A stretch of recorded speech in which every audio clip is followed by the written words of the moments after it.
അവതാളം പഠിക്കാനാ അറിയാൻ മേലെ ചെയ്യാൻ പോരുന്നു. ഇതിലെന്തോ അറിയാതിരിക്കുന്നു. സാറ് താളം പഠിക്കുന്നില്ല. അങ്ങനെയല്ല. ശ്രുതിമാത ലയപ്പിത, ശ്രുതി അമ്മ താളമച്ഛൻ. അവതാളം പഠിക്കുന്നവൻ തന്തയില്ലാത്തവൻ അർത്ഥം. ഇപ്പൊ സാറ് പറഞ്ഞിട്ടാണോ ഞാൻ അറിയാം?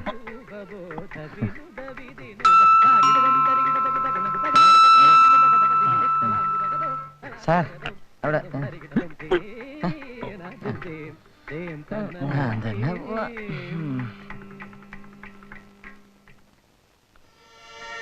ആരെ കാണണം? അയ്യോ അമ്മച്ചിയോ, ഇവിടുന്ന് പോകുമ്പോ യാതൊരു അസുഖവും ഇല്ലായിരുന്നല്ലോ. അമ്മച്ചി അമ്മച്ചി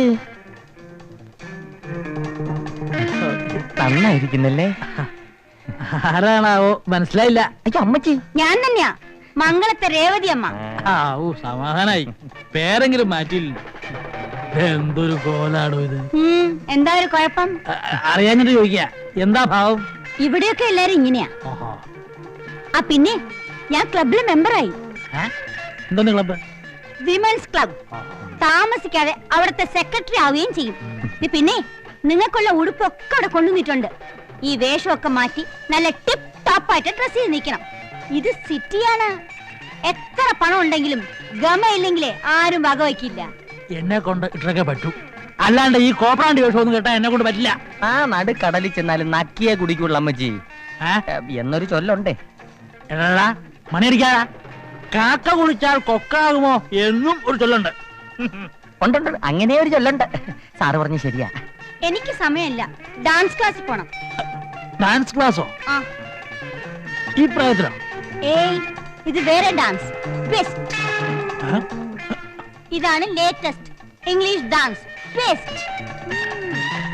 ഇത് അറിയുന്നിടത്തൊരു ഫാഷനാണ്. അപ്പൊ അരങ്ങേറ്റം കെട്ടിയവരെ നെഞ്ചത്തായിരിക്കും. അല്ലെങ്കിൽ ഞാൻ നന്നാവണം നിങ്ങൾക്ക് ഇഷ്ടമല്ലല്ലോ. ചെലപ്പാ ഇതൊക്കെ കൊണ്ടൊന്ന് മുകളിൽ വെക്ക. കല്യാണി, നമുക്ക് പോവാം. കണ്ടില്ലേ പെണ്ണിന്റെ നിറം മാറുന്ന മാറ്റം? കണ്ടില്ലേ ഈ ഇനത്തിൽ?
പറഞ്ഞിരുന്നാൽ കാര്യമില്ല.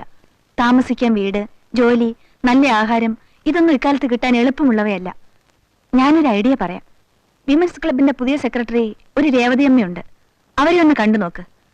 അവരുടെ ഭർത്താവിന് നിറയെ ബിസിനസ്സുകൾ ഉള്ളതാ. എവിടെയെങ്കിലും ഒരു ജോലി കിട്ടിയാലായി. കിട്ടുവോ?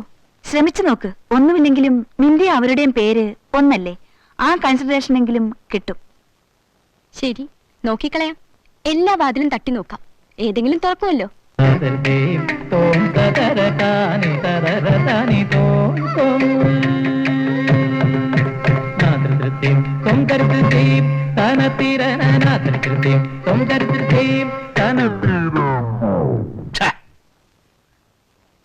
ഇതിപ്പോ മൂന്നാമത്തെ പ്രാവശ്യം ഓടിക്കൊണ്ടിരിക്കുമ്പോ നിക്ക. പഴയതിന് ഒരു കുഴപ്പമില്ലായിരുന്നു. അപ്പൊ നിങ്ങൾക്ക് പുതിയത് വേണം. ആ താൻ പോലും പുതുതായി, പിന്നെ ആ റെക്കോർഡ് പ്ലെയർ.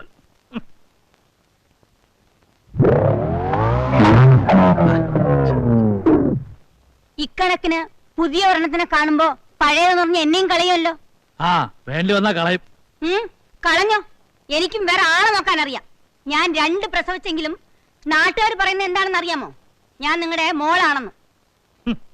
ഞാൻ തന്റെ അപ്പൂപ്പനാണ് എന്ന് പറഞ്ഞില്ലല്ലോ. ഭാഗ്യം. കളിയാക്കൊന്നും വേണ്ട. പുതിയ ഒരെണ്ണത്തിനെ കൊണ്ടുവരുമ്പോ അറിയാം. ദേ ഈ റെക്കോർഡ് പ്ലെയർ പോലെ ഇരിക്കും. നടന്നുകൊണ്ടിരിക്കുമ്പോ ഡിം. ഇതങ്ങോട്ട് ശരിയാവണില്ലല്ലോ. ഇത് വാങ്ങിച്ച കടല നമ്പർ എത്രയാ? Good morning daffodils. ആ very bad good morning. Ravunni Menon here. എന്താ സാർ? താൻ ഇന്നലെ ഒരു ക്ലാപ്പ് ഇവിടെ കൊണ്ട് വെച്ചില്ലേ? അത് കാണാനോ അതോ പാടാനോ? ഇവിടെ വന്നപ്പോ തൊട്ട് അതിനോരോ അസുഖങ്ങളാ. ഒന്നുകിൽ തലവേദന, അല്ലെങ്കിൽ വയറ്റിളക്കം. ഓ ക്ഷമിക്കണം. ഏയ് താൻ ഇപ്പോ ഈ സാധനം ഇവിടെ നിർത്തോണ്ട് പോകണം. ഇതൊരു പുതിയതൊന്ന് ഇവിടെ കൊണ്ട് വെക്കണം, അല്ലെങ്കിൽ ആ കാശ് തന്നോളൂ. ഓക്കെ സാർ, ഞാൻ ഇപ്പൊ വരാം. മാറ്റിത്തരാം. Okay okay sir.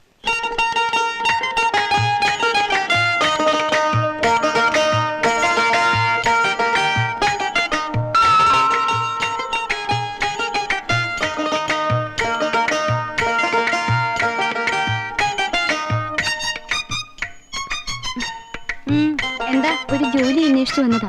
അമ്മയെ കണ്ടാല് എവിടെയെങ്കിലും ഒരു ജോലി ശരിയാക്കി തരുമെന്ന് കേട്ടു. ഇതാ എന്റെ സർട്ടിഫിക്കറ്റ്.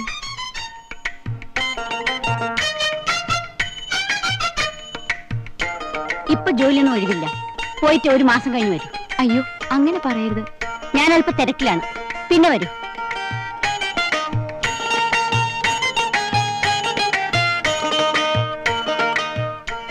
ഇവിടെ ഇരിക്കാം. തിരക്ക് കഴിഞ്ഞ് പുറത്തു വരുമ്പോ ഒന്നുകൂടെ പറഞ്ഞു നോക്കാം.